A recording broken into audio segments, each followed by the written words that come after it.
ಹಾಗಾದ್ರೆ ನೀನನ್ನ ಕ್ಷಮಿಸಿದ್ಯಾ? ನಿನಗೆ ಹರ್ಟ್ ಆಗಿದೆ ಅಂತಂದ್ರೆ ಚೆನ್ನಾಗಿ ಗೊತ್ತಾ ಮೌಲ್ಯ. ಆದರೆ ನಿಮ್ಮಿಂದ ನನ್ನ ತಾಯಿ ಕೂಡ ಹರ್ಟ್ ಆಗಿದೆ. ನಿಮ್ಗೆಲ್ಲವೇನು ಎಷ್ಟು ಮುಖ್ಯ ಅಂತಂದ್ರೆ ಚೆನ್ನಾಗಿ ಗೊತ್ತು. ನನ್ನ ತಾಯಿ ಕೂಡ ನನಗಷ್ಟೇ ಮುಖ್ಯ. ನೀವೆಲ್ಲ ನನ್ನ ಎಷ್ಟು ಕೇರ್ ಮಾಡ್ತೀರೋ ನಾನು ನನ್ನ ತಾಯಿ ಕೂಡ ಅಷ್ಟೇ ಕೇರ್ ಮಾಡ್ತೀನಿ. ಅಮ್ಮನ ಮಾತ್ರ ಕೇರ್ ಮಾಡೋದಾ? ತಮ್ಮಂದ್ರನ್ನ ಮಾಡಲ್ವಾ? ಅದಕ್ಕೆ ಮೌಲ್ಯ ಅಮ್ಮ ಸತ್ತೋಗಿದ್ದಾರೆ ಅನ್ನೋ ವಿಚಾರನ ಇಷ್ಟು ವರ್ಷ ಮುಚ್ಚಿಟ್ಟಿದ್ದು. 25 ವರ್ಷದ ಹಿಂದೆನೆ ಅಪ್ಪ ಅಮ್ಮ ಇಬ್ರು ಸತ್ತೋಗಿದ್ದಾರೆ ಅಂತ ಗೊತ್ತಾಗಿದ್ದಿದ್ರೆ ಅವ್ರ ಮನಸ್ಥಿತಿ ಹೇಗಿರ್ತಿತ್ತು ಹೇಳು? ಅವರ ಶಾಕಿಂದ ಖಂಡಿತವಾಗ್ಲೂ ಆಚೆ ಬರೋದಕ್ಕೆ ಸಾಧ್ಯನೇ ಇರ್ತಿರಲಿಲ್ಲ. ಅದಕ್ಕೆ ಆ ಸತ್ಯನ ಮುಚ್ಚಿಟ್ಟಿದ್ದೆ, ಅವ್ರಿಗೆ ಬೇಜಾರಾಗಬಾರ್ದು ಅಂತ. ಆದರೆ ಇವತ್ತು ಅವ್ರಿಗೆ ನನ್ನ ವಿರುದ್ಧ ತಿರುಗಿಬಿದ್ದು ನನಗೆ ಬೇಜಾರು ಮಾಡಿಬಿಟ್ರು. ನೀನು ಅಷ್ಟೆಲ್ಲ ಎಕ್ಸ್ಟ್ರೀಮ್ ಆಗಿ ಯೋಚನೆ ಮಾಡಬೇಡ ವೇದಾಂತ್. ವಿಕ್ಕಿ ಬಾಬಾ ರಾಜಣ್ಣ ನಿನ್ನ ವಿರುದ್ಧ ತಿರುಗಿ ಬಿದ್ದಿಲ್ಲ. ಅವ್ರಿಗೆ ಅವ್ರ ಅಮ್ಮನ ಬಗ್ಗೆ ಏನೋ ಗೊತ್ತಾಯ್ತು ಅಂತ ಎಮೋಷನಲ್ ಆಗಿ ರಿಯಾಕ್ಟ್ ಮಾಡಿದ್ರು ಅಷ್ಟೇ. ನೀನು ಅಷ್ಟಕ್ಕೆ ಇಷ್ಟೊಂದು ಬೇಜಾರು ಮಾಡ್ಕೊಳ್ಳೋ ಅಗತ್ಯ ಇಲ್ಲ. ನಮಗೆ ನಿನ್ನ ಹತ್ರ ಬೇಜಾರು ಮಾಡಿಕೊಂಡು ಮಾತು ಬಿಟ್ಟಿರೋದು ನೋಡೋಕ್ಕಾಗ್ತಿಲ್ಲ ವೇದಾಂತ್. ಪಾಪ ವಿಕ್ಕಿ ಬಾಬಾ ಮತ್ತು ರಾಜಣ್ಣ ನೀನು ಬೇಜಾರು ಮಾಡ್ಕೊಳ್ತೀಯ ಅಂತ ಅತ್ತೆ ಕಾಲಿಗೆ ಬಿದ್ದು ಕ್ಷಮೆ ಕೇಳಿದ್ರು ಗೊತ್ತಾ? ಅದಕ್ಕೂ ಮೀರಿ ಅವರಿಂದ ಬೇರೆ ಏನೂ ಮಾಡೋಕ್ಕಾಗಲ್ಲ ವೇದಾಂತ್. ಅಮೂಲ್ಯ ನೀನು ನಿಜ ಹೇಳ್ತಿದ್ಯಾ?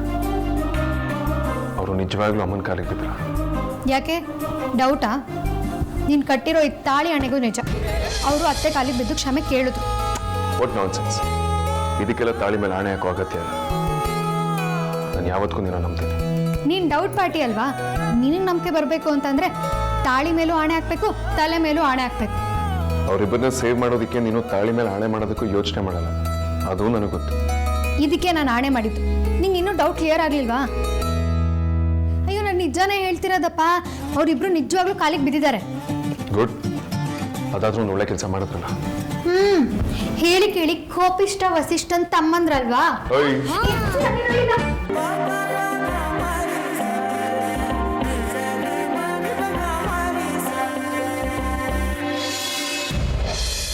ಸರ್, ನಾನು ಹೀಗೆ ಹೇಳ್ತಾ ಇದ್ದೀನಿ ಅಂತ ಬೇಜಾರು ಮಾಡ್ಕೋಬೇಡಿ.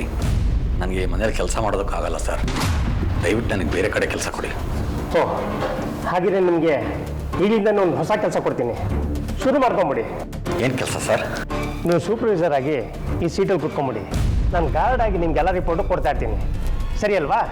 ಅಯ್ಯಯ್ಯೋ, ದಯವಿಟ್ಟು ಹಾಗೆಲ್ಲ ಮಾತಾಡಬೇಡಿ ಸರ್. ಬೇಕಾದರೆ ನಾನು ನಿಮ್ಮ ಕಾಲಿಗೆ ಬೀಳ್ತೀನಿ. ಆಗಲ್ಲ ಅಂತ ಮಾತ್ರ ಹೇಳಬೇಡಿ. ನೋಡಿ, ನಿಮಗೆ ಬೇಕಾದಾಗೆಲ್ಲ ನಾನು ಕೆಲಸ ಚೇಂಜ್ ಮಾಡೋದಕ್ಕಾಗೋದಿಲ್ಲ.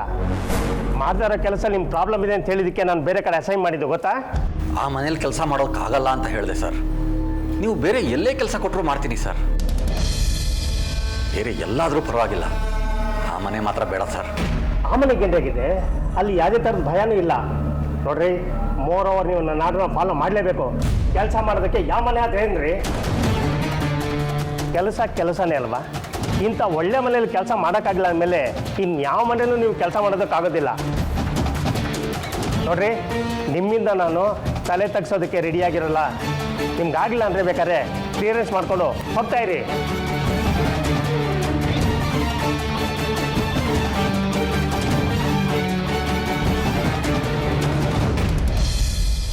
ಹೆಂಡತಿ ವಿಕ್ಕಿ, ಬನ್ನಿ ಕುತ್ಕೊಳ್ಳಿ.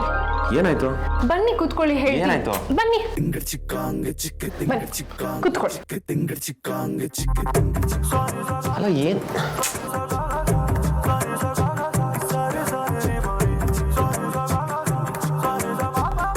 ಹೆಂಡತಿ ಏನಿದು? ಮೊದಲು ನೀವು ತೂ ತೂ ಅಂತ 3 ಸತಿ ಹೇಳಿ.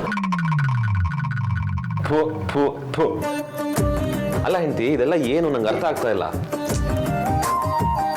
ವಿಕ್ಕಿ, ನಿಮಗೆ ತುಂಬ ದೃಷ್ಟಿಯಾಗಿದೆ, ಅದಕ್ಕೆ ದೃಷ್ಟಿ ತೆಗೆದೆ.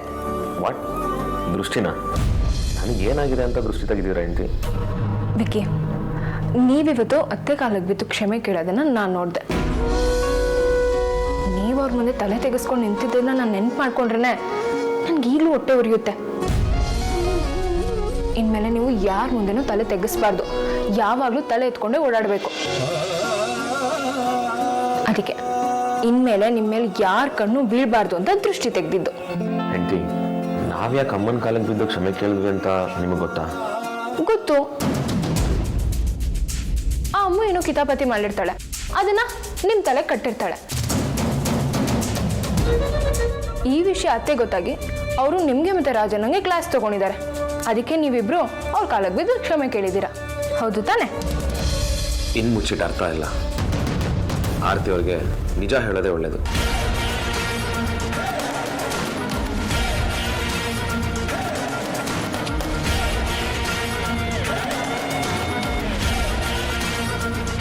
ಇಲ್ಲಿ ನಡೆದಿರೋ ವಿಚಾರ ಮನೆಯವ್ರು ಯಾರಿಗೂ ಗೊತ್ತಾಗಬಾರ್ದು. ತಪ್ಪಿ ವಿಷಯ ಏನಾದರೂ ಗೊತ್ತಾದ್ರೆ ನಿಮ್ಮಿಬ್ಬರೇ ಅದು ಏನು ಮಾಡ್ತೀರೋ ನನಗೆ ಗೊತ್ತಿಲ್ಲ. ಬೇಡ ಬೇಡ ಬೇಡ ಬೇಡ, ಸುಮ್ಮನಿರೋದೇ ಒಳ್ಳೇದು, ಸುಮ್ಮನಿರೋದೇ ಒಳ್ಳೇದು. ಹೇಳೋದು ಬೇಡ, ಹೇಳೋದು ಬೇಡ.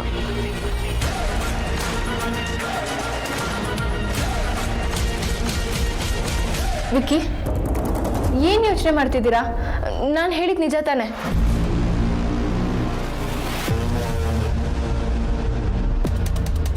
ನನಗೆ ಗೊತ್ತಿತ್ತು ಅಮ್ಮು ಇದೇ ಥರ ಏನಾದರೂ ಮಾಡಿರ್ತಾಳೆ ಅಂತ. ವಿಕ್ಕಿ, ನಿಜವಾಗ್ಲೂ ನಿಮ್ಗೆ ನನ್ನ ಮೇಲೆ ಪ್ರೀತಿ ಇದೆ ತಾನೆ? ಏನು ಅಂತ ಪ್ರಶ್ನೆ ಕೇಳ್ಬಿಟ್ರಿ ಹೆಂಡತಿ.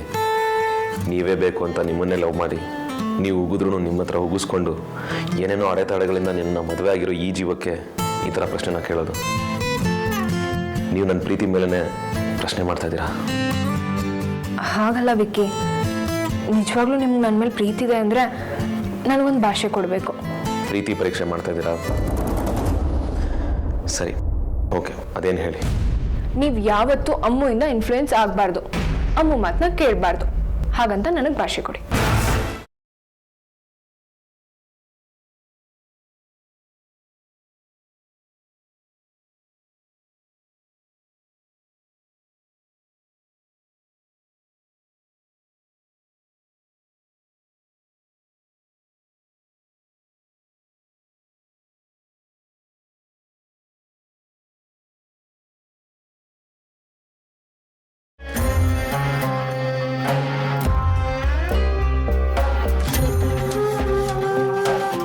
ಏನಯ್ಯ ನಿಂದು ಇದು ಪರೀಕ್ಷೆ? ನಾನೇನು ತಪ್ಪು ಮಾಡಿದ್ದೀನಿ ಅಂತ ನನ್ನನ್ನು ಈ ಸಂದಿಗ್ಧಕ್ಕೆ ಸಿಕ್ಸಿದ್ಯಾ? ನಮ್ಮ ಮಕ್ಕಳಿಗೆ ನಮ್ಮ ಕಷ್ಟ ಗೊತ್ತಾಗಬಾರ್ದು ಅಂತ ನಾನು ಪರಿಗಣಿಸ್ತಾ ಇದ್ರೆ ನೀನು ಅವ್ರ ಮನೆಗೆ ಸೆಕ್ಯೂರಿಟಿ ಆಗೋ ದಾರಿ ತೋರಿಸಿದ್ಯಾ? ನನ್ನ ಮಕ್ಕಳ ಮನೆಯಲ್ಲಿ ನಾನು ಸೆಕ್ಯೂರಿಟಿಯಾಗಿ ಕೆಲಸ ಮಾಡ್ತಾ ಇದ್ದೀನಿ ಅಂತ ಅವ್ರಿಗೆ ಗೊತ್ತಾದರೆ ಅವ್ರೇನು ಅಂದ್ಕೊಳ್ಳಲ್ಲ. ಮೊದಲೇ ಆ ಸುವಾಸಿನಿಗೆ ನಮ್ಮನ್ನು ಕಂಡ್ರೆ ಆಗಲ್ಲ. ನನ್ನ ಮಕ್ಕಳನ್ನು ಆಡ್ಕೊಳ್ಳೋರು ಹೀಯಾಳ್ಸೋದಕ್ಕೆ ಶುರು ಮಾಡ್ತಾರೆ. ಅಳಿಯಂದ್ರಿಗೂ ಇರಿಸ್ಮರ್ಸಾಗತ್ತೆ. ಅವರಿಗೆ ಈ ವಿಷಯ ಗೊತ್ತಾದರೆ ಅವಳು ಸುಮ್ಮನೆ ಇರೋಲ್ಲ. ಅವಳಿಗೆ ಇದನ್ನು ತಡ್ಕೊಳ್ಳೋದಕ್ಕೂ ಆಗೋದಿಲ್ಲ. ಕೆಲಸ ಮಾಡಿದ್ರೆ ಸ್ವಾಭಿಮಾನಕ್ಕೆ ಧಕ್ಕೆ, ಅವಮಾನ ಕೂಡ. ಕೆಲಸ ಮಾಡದೇ ಇದ್ರೆ ಜೀವನನೇ ಕಷ್ಟ ಆಗೋಗುತ್ತೆ. ಪರೀಕ್ಷೆ ಮುಂದಿಟ್ಟಿದ್ಯಾ, ಈ ಸಲ ಅದನ್ನು ಹೇಗೆ ಎದುರಿಸ್ಬೇಕು ಅಂತ ನೀನೇ ಹೇಳ್ಕೊಡ್ಬೇಕು.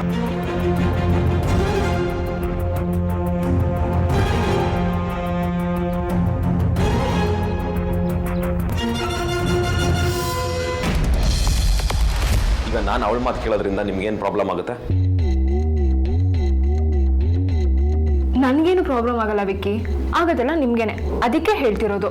ನನಗೇನು ಪ್ರಾಬ್ಲಮ್ ಆಗಿದೆ? ನನಗೇನು ಪ್ರಾಬ್ಲಮ್ ಆಗಿಲ್ವಲ್ಲ. ನೀವು ಯಾಕೆ ಅವಳನ್ನ ಇಷ್ಟೂರ ಮಾಡಿ ಮಾತಾಡ್ತಿದ್ದೀರಾ? ಅವಳು ನಿಮ್ಮ ಸ್ವಂತ ತಂಗಿ ಅನ್ನೋದನ್ನ ಮರಿಬೇಡಿ. ಅವಳು ನನ್ನ ಸ್ವಂತ ತಂಗಿ ಆಗಿರೋದಕ್ಕೆ ನಾನು ಕಂಪ್ಲೇಂಟ್ ಮಾಡ್ತಿರೋದು. ಅವಳು ತಂಗಿ ಅನ್ನೋದನ್ನ ಮರೆತು ಅಕ್ಕನ ಥರ ಆಡ್ತಿದ್ದಾಳೆ. ಅವಳಿಂದ ನೀವು ಅತ್ತೆ ಕಾಲಿಗೆ ಬಿದ್ದು ಕ್ಷಮೆ ಕೇಳೋಂಗಾಯ್ತು. ಯಾರೋ ಮಾಡಿದ ತಪ್ಪಿಗೆ ನನ್ನ ಗಂಡ ಕ್ಷಮೆ ಕೇಳೋದು ನನಗಿಷ್ಟ ಇಲ್ಲ. ಅದಕ್ಕೆ ಇನ್ಮೇಲಿಂದ ನೀವು ಅಮ್ಮುವಿಂದ ದೂರ ಇರಿ. ಅವಳ ಮಾತನ್ನ ಕೇಳೋದನ್ನ ಕಡಿಮೆ ಮಾಡಿ. ಅವಳಿಗಿನ್ನೂ ಹುಡುಕ್ ಬುದ್ಧಿ. ಹೆಂಡಿ, ನೀವು ಯಾಕೆ ಈ ಥರ ಮಾತಾಡ್ತಿದ್ದೀರಾ ಅಂತ ನಂಗೆ ಅರ್ಥ ಆಗ್ತಾ ಇಲ್ಲ. ಹೋಗ್ತಾ ಹೋಗ್ತಾ ಎಲ್ಲ ನಿಮಗೆ ಅರ್ಥ ಆಗುತ್ತೆ. ಅವಳಿಂದ ಸ್ವಲ್ಪ ಡಿಸ್ಟೆನ್ಸ್ ಮೇಂಟೈನ್ ಮಾಡಿ. ಸಾರಿ ವಿಕ್ಕಿ, ಅವಾಗಲೇ ಅಮ್ಮು ಏನೋ ಮಾಡಿದ್ಲು ಅಂತ ಹೇಳಕ್ಕೆ ಬಂದ್ರಿ, ನಾನೇ ಮಾತಾಡಿದ್ಬಿಟ್ಟೆ. ಅದು ಸರಿ, ಅವಳೇನು ಮಾಡಿದ್ಲು? ನೀವು ಮತ್ತು ರಾಜನ ಅತ್ತೆ ಕಾಲಿಗೆ ಯಾಕೆ ಬಿದ್ದಿತ್ತು?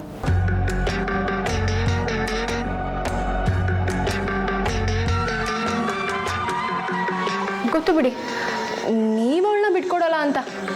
ಯಾಕಂದರೆ ನೀವಿಬ್ಬರು ತುಂಬ ಒಳ್ಳೆ ಫ್ರೆಂಡ್ಸ್ ಅಲ್ವಾ? ಅವಳು ನಿಮ್ಮನ್ನು ಬಿಟ್ಕೊಡಲ್ಲ, ನೀವು ಅವಳನ್ನ ಬಿಟ್ಕೊಡಲ್ಲ.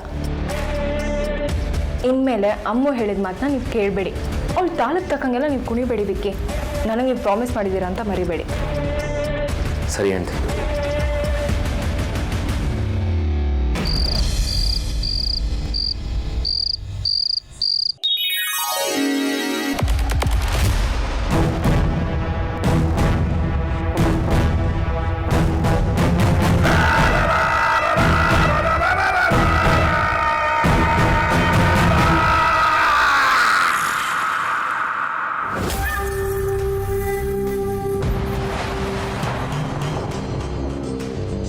ವೈಜಯಂತಿ ಅವರೇ, ನೀವು ಕೂತ್ಕೊಳ್ಳಿ. ಇವತ್ತು ನನ್ನ ಮಕ್ಕಳಿಗೆ ನಾನೇ ಕೈ ತುತ್ತು ಕೊಡ್ತೀನಿ. ಕೈ ತುತ್ತು ಕೊಟ್ಟು ತುಂಬ ದಿನ ಆಯಿತು. ಅದು ಅಲ್ಲದೆ ನನ್ನ ಚಿಕ್ಕ ಮಕ್ಕಳು ಅವರಮ್ಮ ಬದುಕಿದ್ದಾಳೆ ಅಂತ ಅವರನ್ನು ಹುಡ್ಕೊಂಡು ಹೋಗಿ ಅವ್ರು ಸಿಗಲಿಲ್ಲ ಅಂತ ತುಂಬ ಸುಸ್ತಾಗಿ ಮನೆಗೆ ಬಂದಿದ್ದಾರೆ.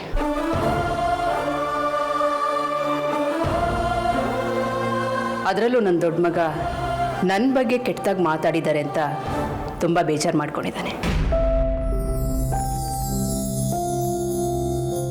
ಈ ಕೋಪ, ಹತಾಶೆ, ಬೇಜಾರೆಲ್ಲ ಹೋಗಿ ಮೊದಲಿನ ಥರ ಆಗಬೇಕು ಅಂದರೆ ನಾನು ಇವ್ರಿಗೆ ಕೈ ತುತ್ತು ಹಾಕಬೇಕು. ಏನಂತೀಯ ವೇದಾಂತ್? ಯು ರೈಟ್ ಅಮ್ಮ.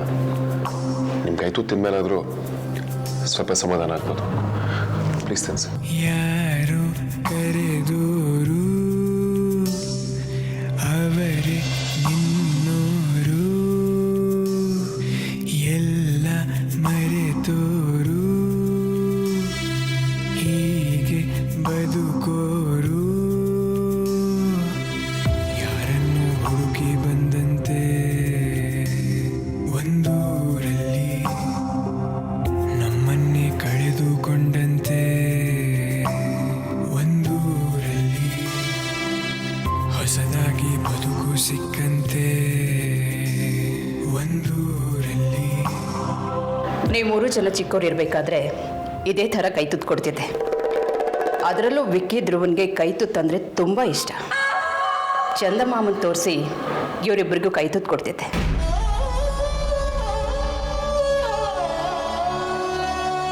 ಚಂದಮಾಮನ್ ತೋರಿಸ್ದೆ ಒಂದು ತುತ್ತು ಕೂಡ ಒಳಗಡೆ ಹೋಗ್ತಿರ್ಲಿಲ್ಲ. ಚಂದಮಾಮನ್ ತೋರಿಸು ಅಂತ ಹಠ ಮಾಡ್ತಿದ್ರು. ಆಗ ಇವರಿಬ್ಬರನ್ನು ಟೆರೆಸ್ಗೆ ಕರ್ಕೊಂಡು ಹೋಗಿ ಇವರಿಬ್ಬರಿಗೂ ಕೈ ತುತ್ತು ತಿನ್ನಿಸ್ತಿದ್ದೆ.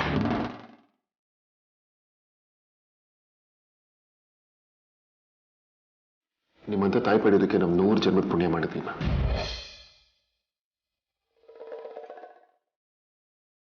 ಕೆಲವು ಮಕ್ಕಳು ದೊಡ್ಡವರಾಗ್ತಾ ತಾಯಿ ಮೇಲಿರೋ ಪ್ರೀತಿನ ಕಳ್ಕೊಳ್ತಾರೆ. ಆದರೆ ತಾಯಿ ಮಕ್ಕಳು ಎಷ್ಟೇ ದೊಡ್ಡವರಾದರೂ ಪ್ರೀತಿ ಮಾತ್ರ ಯಾವತ್ತೂ ಕಡಿಮೆ ಮಾಡ್ಕೊಳ್ಳಲ್ಲ.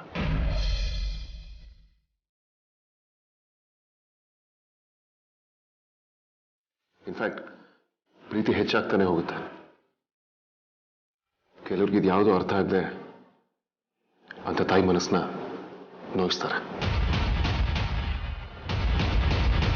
ಹಾಗೇನಿಲ್ಲ ವೇದಾಂತ್, ನಿಮ್ಮೆಲ್ಲರನ್ನು ಮಕ್ಕಳನ್ನ ಪಡೆಯೋಕ್ಕೆ ನಾನು ಪುಣ್ಯ ಮಾಡಿದ್ದೆ.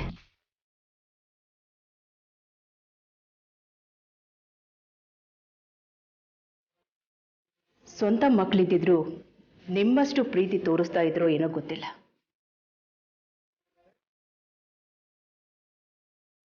ಆದರೆ ನೀವೆಲ್ಲರೂ ನನ್ನನ್ನು ಸ್ವಂತ ತಾಯಿ ಥರ ನೋಡ್ಕೋತೀರ.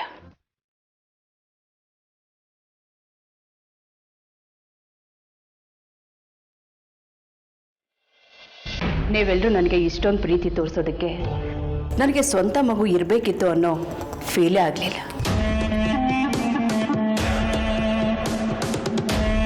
ನಾನು ನಿಮಗೆ ಸ್ವಂತ ತಾಯಿ ಅಲ್ಲದೆ ಇರ್ಬೋದು, ಆದರೆ ಜನ್ಮ ಕೊಟ್ಟಿರೋ ತಾಯಿಗಿಂತ ಜಾಸ್ತಿನೇ ಪ್ರೀತಿ ಕೊಟ್ಟಿದ್ದೀರಾ. ಅದು ನಿಮ್ಮ ದೊಡ್ಡ ಗುಣಮ್ಮ. ನೀವೆಲ್ಲವನ್ನೂ ತುಂಬ ಪಾಸಿಟಿವ್ ಆಗಿ ಹ್ಯಾಂಡಲ್ ಮಾಡ್ತೀರಾ. ಆದರೆ ಕೆಲವರು ನಿಮ್ಮ ಬಗ್ಗೆ ಬರೀ ನೆಗೆಟಿವ್ ಆಗಿ ಯೋಚನೆ ಮಾಡ್ತಾರೆ. ಹೋಗಲಿ ಬಿಡು ವೇದಾಂತ್, ಏನೋ ಟೈಮ್ ಸರಿ ಇಲ್ಲ. ಇವ್ರ ಮನಸ್ಸಲ್ಲಿ ಕೆಟ್ಟ ಆಲೋಚನೆಗಳು ಬಂದು ಹೀಗಾಗೋಯ್ತು. ಇನ್ನು ಮುಂದೆ ಇದೇ ಥರ ಆಗೋದು ಬೇಡ ಅನ್ನೋದೇ ನನ್ನ ರಿಕ್ವೆಸ್ಟ್.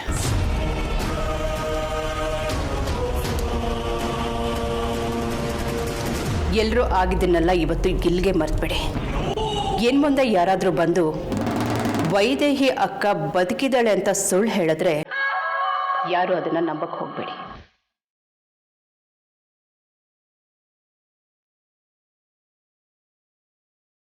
ಏನೇ ಆದರೂ ಎಂಡ್ ಆಫ್ ದ ಡೇ ನಾನೇ ನಿಮ್ಮ ತಾಯಿ, ನೀವೇ ನನ್ನ ಮಕ್ಕಳು.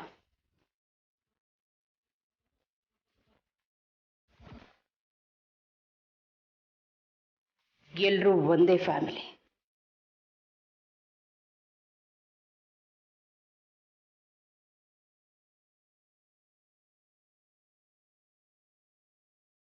ಧ್ರುವ, ನಿನಗಿಷ್ಟ ಅಂತ ಕ್ಯಾರೆಟ್ ಹಲ್ವಾ ಮಾಡಿದ್ದೀನಿ, ತಗೋತೀನಿ.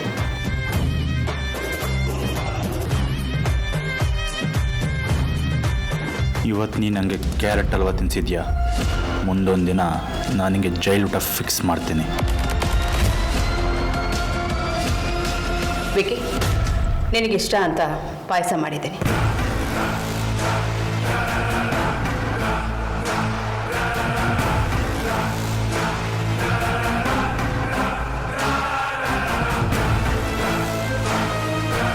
ನಿನ್ನ ಕೈಯಲ್ಲಿ ಪಾಯಸ ತಿಂತಾ ಇದ್ರೆ ವಿಷ ಕುಡ್ದಂಗೆ ಅನಿಸ್ತಾ ಇದೆ. ನೀನು ವಿಷ ಕುಡಿಯೋ ಸಮಯ ಬಂದೇ ಬರುತ್ತೆ.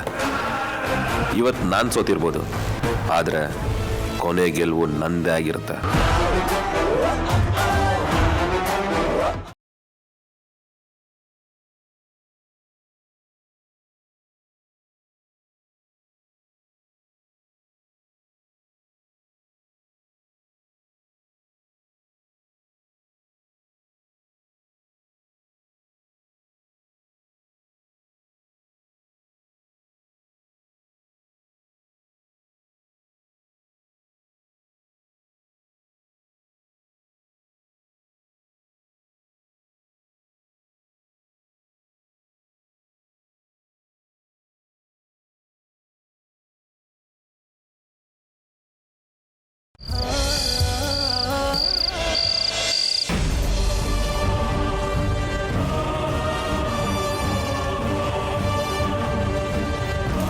ಅಪ್ಪ ಅಮ್ಮ ಇಬ್ರು ಬೆಂಕಿಲ ಬೇಯೋದನ್ನ ಕಣ್ಣಾರೆ ನೋಡಿದ್ದೀನಿ.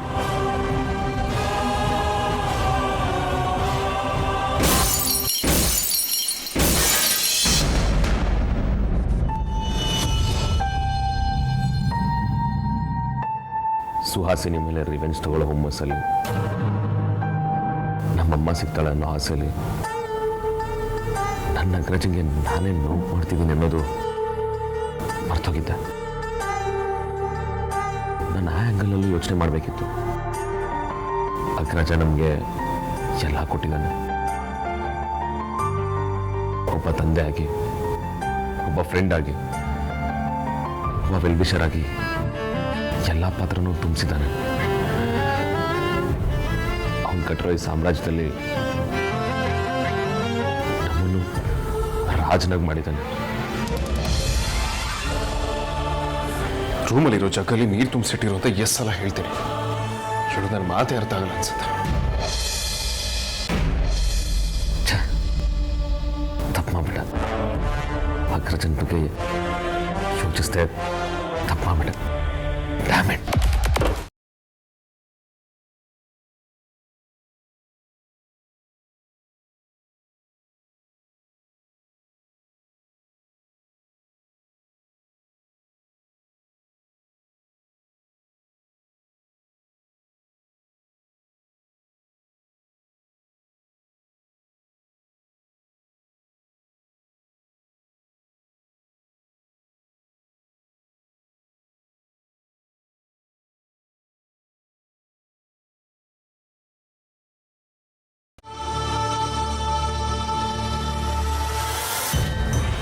ಅಗ್ರಜ, ಏನಾಗಿಲ್ಲ ತಾನೆ? ಅಯ್ಯೋ, ಓಕೆ. ಸಾರಿ ಅಗ್ರಜ, ನೀನು ಈಗಿಂದ ಅಲ್ಲ, ಆಗ್ಲಿಂದನೂ ನನ್ನ ತಮ್ಮಂದಿರು ಕಷ್ಟಪಡಬಾರ್ದು. ಅವ್ರಿಗೆ ನೋವು ಕೊಡಬಾರ್ದು ಅಂತ ತುಂಬ ಚೆನ್ನಾಗಿ ನೋಡ್ಕೊಂಬಂದಿದ್ಯಾ. ಆದರೆ ಇವತ್ತು ನನ್ನಿಂದ ನಿನಗೆ ಹರ್ಟ್ ಆಗಿದೆ. I am very sorry. ಈ ಗಿಲ್ಟ್ನ ನನ್ನಿಂದ ಬೇರ್ ಮಾಡೋಕ್ಕಾಗ್ತಾ ಇಲ್ಲ ಕಣೋ. ಎಲ್ಲದಕ್ಕಿಂತ ಹೆಚ್ಚು ನೋವು ಯಾವಾಗ ಆಗುತ್ತೆ ಗೊತ್ತಾ? ನಾನು ನಿಮ್ಗಿನ್ನೂ ಅರ್ಥ ಆಗಿಲ್ವಲ್ಲ ಅಂತ ನನಗನ್ಸುತ್ತಲ್ಲ, ಆಗ ನೀನು ಹಾಗೆ ನಡ್ಕೊಂಡೆ ಅಂತ ನಿನ್ನ ಮೇಲೆ ಕೋಪ ಅಷ್ಟೇ ಬಂತು ವಿಕ್ರಾಂತ್, ದ್ವೇಷ ಹುಟ್ಟಿಲ್ಲ. ಹಾಗಂತ ನಿನ್ನ ಬಗ್ಗೆ ನನಗೆ ಫೀಲಿಂಗ್ಸೇ ಇಲ್ಲ ಅಂತಲ್ಲ.